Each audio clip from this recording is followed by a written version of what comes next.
Well, the National Commission for Civic Education has latest condemned the alleged assault of journalists by the National Security Operatives last week. In a statement signed by the chairperson of the commission, Josephine Nkrumah, the commission expressed its disappointment at the behavior of the National Security Operatives who were said to have molested City FM journalists Caleb Kuda and Zoe Abu Beidu Ado. My colleague Ernest Menu joins me with excerpts of the NCCE statement.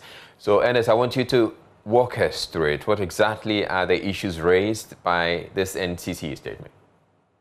And so you mentioned the assault on Caleb Kuda and Zoe Abu Beidu, but there's a third, which is the assault on one Peter Tabri, the Western Regional Correspondent for PEN TV, who was allegedly assaulted by the National Security Operatives at Asenkrigwa in line of duty. And so the Commission notes that the assault on these journalists is a violation of their rights and also an affront to free speech. Now, they raise issues about the growing sense of insecurity among journalists and media practitioners in general who feel targeted in their line of duties. And they say these incidents, besides hampering the work of the media and the security, is a violation of their right to free speech. Israel, the statement goes on now to talk about solidarizing, that's the NCCE, solidarizing with the Inky fraternity, as they put it, and asking the security agencies to investigate the attacks that have been reported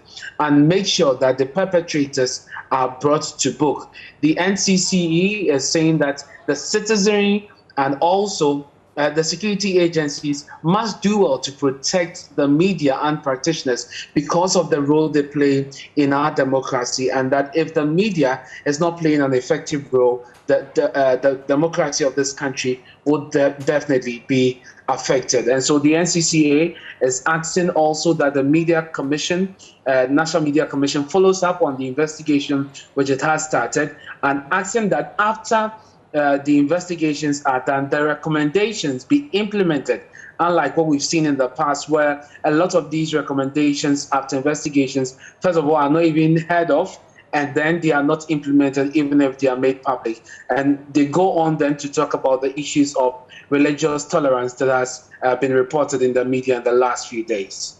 All right, thank you very much, Ernest Menu. Meanwhile, private legal practitioner Martin Pebu has been examining the law setting up the National Security Secretariat. And he says a lot of the things that they do, or the conducts that they do, or actions that they take, frowns or goes against the law. In 58 of the Commission report, it says that the Commission recommends that the SWAT team of the National Security Council Secretariat should be disbanded and operatives reassigned as appropriate. You go on and on and on, and it's clear from the Commission's report that, look, what is happening there is illegal. Because, Kojo, let's quickly go to Act 1030, and I'm happy you even say citizens should buy and read. I know it cannot, some will say, oh, this is a law, it's technical and the rest.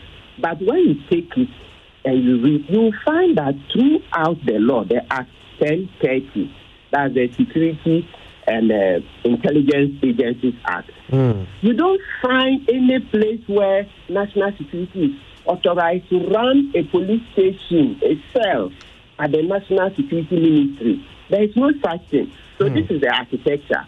What is the business? The main business is that they should organize, they should collect and analyze intelligence about security risks to Ghana, and also help to coordinate the security agencies. You see, and then they will, yes. So the main thing, you see, so when they say organize and then analyze security threats to Ghana, so would have expected that these guys who went to brutalize Caleb Kuda and the rest, but now they would have been embedded in the various Galamsey communities in the Western, Eastern, and Ashanti regions where our water bodies have been polluted. That's where we would have expected them to be, embedded in the community and trying to get to the bottom of this matter. And yet here they are brutalizing citizens in Accra. It's as if there's no work for them.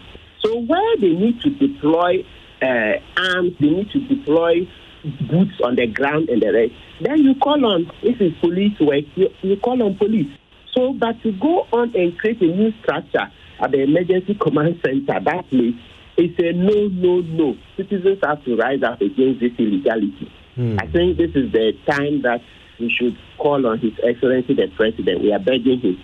He should kindly implement the recommendations of the Ayawaso West Wogon Commission report. I mean, we don't need this. But you're going to create this amorphous illegal body at the ministry there, a detention center that is not known to the law. I mean, with the height of impunity in the premises there, you find that Azugu station is at one end, and then there is the emergency command center. It's also another business. You see, so sometimes you find Azugu, sometimes you move from the center to come to the ECG, the ECC. You see. So now it means that the structures are even growing. So it's not just the SWAT team. You find the SWAT team at one end. And now there's an ECC, which is also operating itself.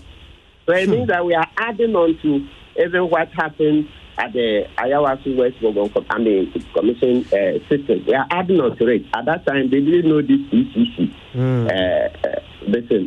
I presume that maybe they didn't exist. So now we've added because the building is fresh. Wow. Yeah, the building is fresh. Please, we can't allow this to happen. I mean, this is not the kind of country that we all dream for ourselves.